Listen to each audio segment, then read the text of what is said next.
We're going to compute the determinant of this 3 by 3 matrix.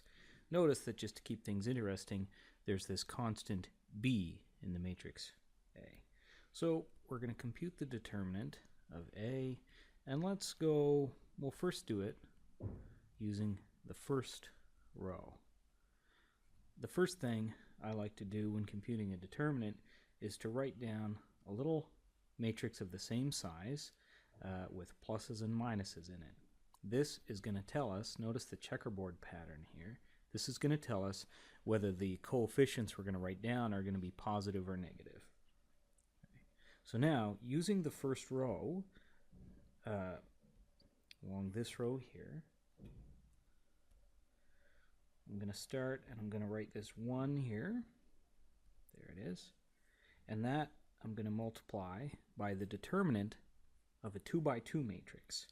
And the 2 by 2 matrix is going to be everything that does not lie above or below that entry 1.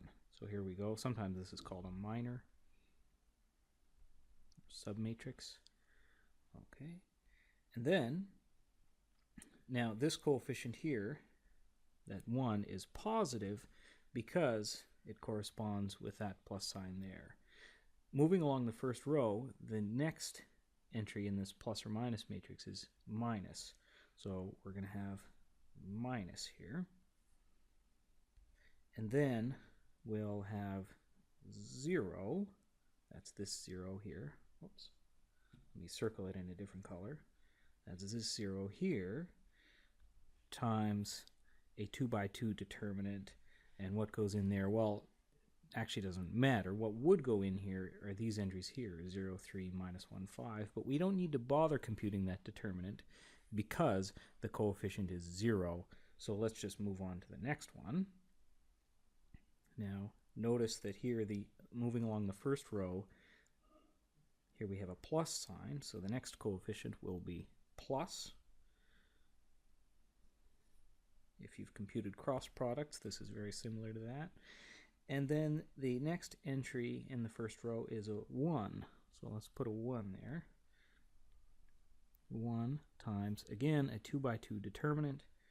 What will go in there?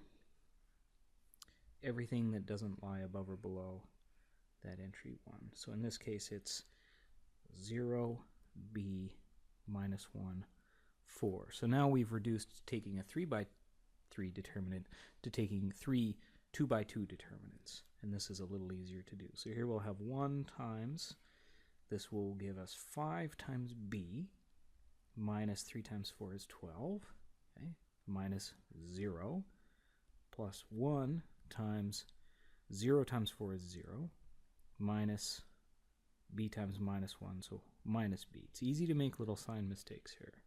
So when we expand this out and simplify, we'll get 5b minus 12 plus b, in other words, 6b minus 12. That's the determinant of A. Notice that this is 0 when b is equal to 2. Why is that of interest? Because if the determinant is 0, it means the matrix is not invertible. So A is invertible if and only if its determinant is not 0. In other words, b is not 2. Now, just for fun, real quick, I'll compute the determinant along a different row or column. Maybe I'll go along the third column. So now let's compute the determinant of A along the third column. So now I'll circle these entries here of the third column of this plus or minus matrix. You get plus, minus, plus. So that will give us coefficients of plus, and here I'll circle the 1 plus 1 times the determinant of a 2 by 2 matrix is 0b minus 1, 4. And then the next coefficient will be minus. And here we have a 3. The next entry in the third column is a 3. So that's a 3 times a 2 by 2, the determinant of a 2 by 2 matrix. What goes in here? 1, 0, minus 1, 4. And next coefficient will be positive. It is a 5 times the determinant of a 2 by 2 matrix. What goes in there? Here we go. 1, 0, 0, b.